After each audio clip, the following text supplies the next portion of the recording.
Hello, everybody. My name is Andre Parks. I am a Moody Distance Learning student, and I want to talk to you about my sermon comes from 1 Corinthians 4 1 through 5.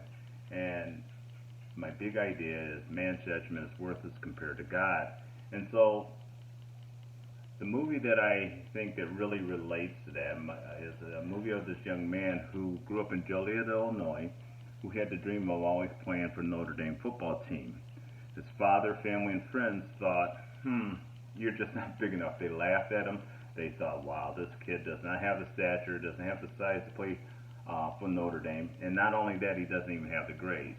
But this kid never gave up. He continued to figure out a way, and he eventually got into a school that got his grades up and was able to get into Notre Dame. And because his family was so poor, he ended up working the grounds and even sleeping on the cot at the school.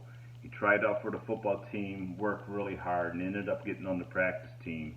And as you guys know the story, he eventually was able to get into the game.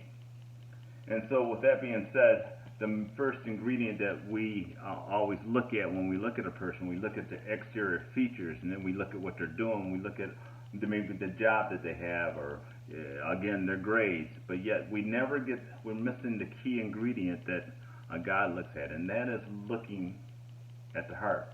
You never know what's in a man's heart unless you can look at him the way that God looks at them.